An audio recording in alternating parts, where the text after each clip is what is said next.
Welcome back to the channel. By the end of this video, you'll understand what a bubble sort is, how to code it from scratch without needing to memorize the code, and how to actually calculate the time complexity.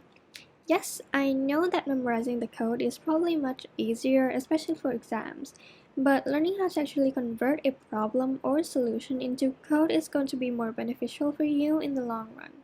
If you're new here, my name is Teresa. I'm a fresh graduate software engineer, and on this channel, I post coding tutorials or lessons like this one, as well as some casual vlogs. So, what is a bubble sort? I like to think of a bubble sort algorithm as having a bubble containing two elements. Inside the bubble, we compare the two elements and make sure that the smaller number is on the left and the larger number is on the right. Then the bubble will move one step at a time until it reaches the end of the array. And the algorithm will basically repeat this process until the entire array is sorted. From the animation, notice that after each iteration, the array is getting sorted from the right to the left. This is going to be the main key, so keep this in mind. Now, how do we actually translate this into code? First, let's take a look at what we know. The first thing that we know is since the array is being sorted from the right to the left, by nth iteration, where n is the length of the array, the entire array is going to be sorted. Second, in each iteration, we look at two neighboring elements at a time, from the leftmost pair to the rightmost pair. So we'll need a variable that will give us access to the left and the right element in the pair, or basically the yellow and the red arrows here. Third, at each pair, we compare them and move the smaller number to the left and the larger one to the right. Now let's convert what we know into actual pseudocode. The first thing that we have to do is loop n times. So we're just going to write this down for n times. Simple. Second, to get reference to a pair of elements, we can do this by having another for loop. For each element in the array, we're just going to refer to this each element by j, and the yellow arrow is going to be j, and the red arrow is going to be j plus 1. The last thing that we have to do is move the smaller number to the left and larger to the right. We can do this by first comparing the values. If element j is larger than element j plus 1, we're going to swap them. And with that, our pseudocode is done. Let's go ahead and try implementing this out. I'm going to code this up in Python, but as long as you understand the concept, you should be able to implement this in any language. First, I'll have a function called sort. Simple. It'll take an array or a list in Python, and I'm just going to call this variable r, a classic array variable name. I'm also going to have another variable n, which is going to be the length of the array. Now let's start with the actual algorithm. As mentioned earlier in our pseudocode, first we have to loop through the entire array n times. So we're just going to use a for I in range n, which is going to give us the looping n times part. Next is getting the access to each pair of the elements. As we've discussed in the pseudocode, we're just going to have another for loop for j in range n minus 1. And we need a minus 1 here because the red arrow is going to be j plus 1. So if we don't have the minus 1, when j equals to n, it's going to try to find the value at position n plus 1, which doesn't exist, and the program will give us the index out of range error. Next, we're going to compare the two values.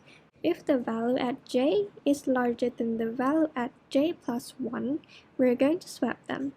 How we swap them is pretty simple. We're just going to have a temporary variable, set the temporary variable to array at j, set array at j to array at j plus 1, and set array at j plus 1 to the temporary variable. And that is all for the bare bone of the bubble sort algorithm. Now that we've got the basics down, there are a few things that we can do to actually make this a little better. Notice that with the bare bone algorithm, even if the array is sorted, the algorithm is going to still repeat the entire thing n times.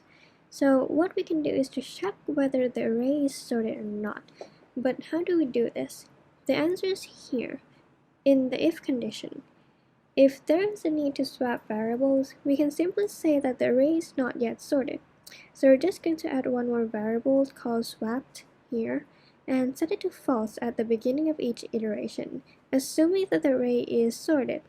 If this condition is true, we're just going to update the variable swap to true, meaning that we did swap variables. Then once the bubble reaches the end of the array, we check the value of swapped again.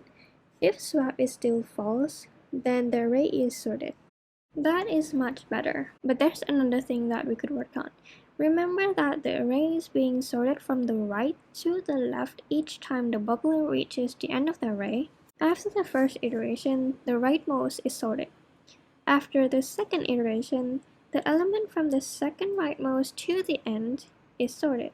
Then after the third iteration, the element from the third rightmost element to the end is sorted, and so on. So from this, we can basically say that after ith iteration, the ith rightmost element to the end of the array is sorted. Therefore, we don't need to check the ith element from the end after ith iteration, meaning that the bubble sort doesn't have to always go to the end of the array in every single iteration. So how do we do this? The variable I here is basically keeping track of the iterations, and this is where we can tell the bubble to stop at each iteration. So instead of n-1, we're going to subtract I from here to tell the bubble to stop moving at ith element from the end. And that is all. This is the standard version of the bubble sort. Now let's take a look at the time complexity. For the time complexity, we usually look at two cases, the best case and the worst case.